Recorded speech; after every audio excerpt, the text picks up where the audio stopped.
Wala sir, wala sir. Ay, kita mag-ano lang, kita mag-ano, sikat-sikat. Sikat-sikat. Ano sa inyo? Sikat-sikat oh. Ayun.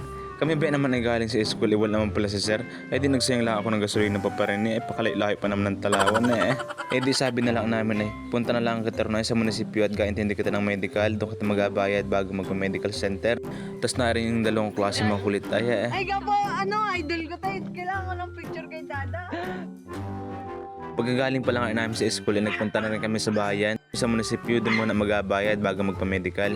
50 pesos lang naman. Tapos pag dumaan ka din sa I love you po, I love you po, I love Puktoy pala, ay makikita mo yung mga gandang palayan, no?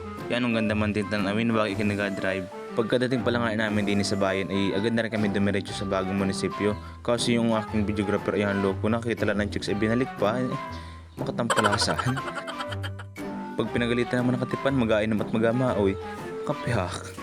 Pagdating namin doon sa bagong munisipyo ay akin palang sipre pabukas-bukas ay malabas ang batuta niyan, batuta. Pagpasok namin ay ganda pala din sa bagong munisipyo ng Trejos parang nasa mall. Tapos pagpasok namin din ay napakaganda naman ang nasa desk. Good morning po. Morning ka daw. Tapos nung nasa treasury na kami, nilista na nung kasama namin lahat ng pangapangalan namin para isang listahan na lamang ibigay. Tapos nagbayad kami ng 50 pesos para doon sa medical.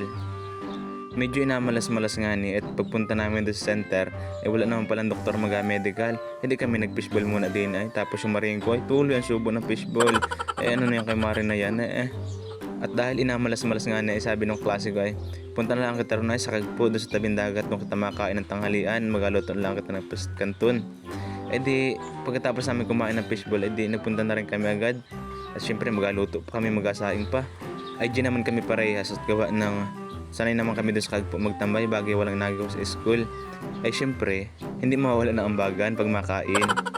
Tapos sabi ng klase kong isa Peto, ambagan Sige ka, matay sigili. Kagawan. Ay naangal. Tapos din na nga ni kami, papunta na kami doon sa tabing dagat.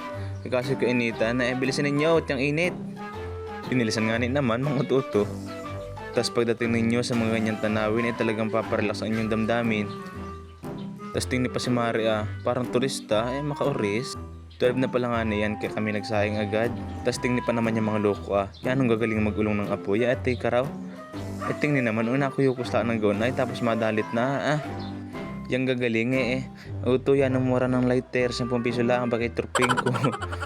Habang nagsasaing pa lang kami pakita ko muna sa inyo yung view din Tingnan naman napakaganda naman pagmasdi. Kasi ako napaisip dun sa tabi. Inaisip ko yung karabaw namin at hindi ko napatubog yun. Anong init ngayon, gaalahal yun. Yara naman ako tata nito. Tapos ako naasar at yung mga kasama ko nakanta lang din bakit may gawin sa likod? Hintayin nyo yung akin pag di kayo nahili sa inggit.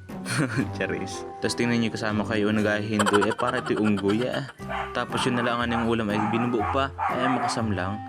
At dahil kami mga resourceful, kayo pala nga kumain na lang doon sa dahon ng talisay at wala kami makitang dahon ng saging. O tara, kaya mo na kita, kahit bagapasit kanton lang ang ulam talagang kakapahindoy man din, yan ang halang pati At saka kahit baga ganyan lang yung ulam ang naisip natin ay yung samahan, hindi man yung nakahain. Gawa ng kahit gaano pa kasarap yan kung ang samahan naman ninyo puro plastikan, hindi wala din. Yun ay kung gaano kasulid yung inyong samahan, kahit biyata tunso yan, pang using ko yan. Buting ni Pering usubok kong kasama Tapos pagkatapos namin kumain pinagsama ako dun sa dagat. Siyempre first time ko lang makapagsagawa ng ganyan kaya sinubukan ko na. Yan ang ganda pala mga laylaan sa braso, lintok na yan. May pinaghahagis ng luos dun sa nyugan Ilang minuto lang pala nga nagsagawa na pabalik yung tropa ko gawa ng anong init na hindi na kaya ng balat.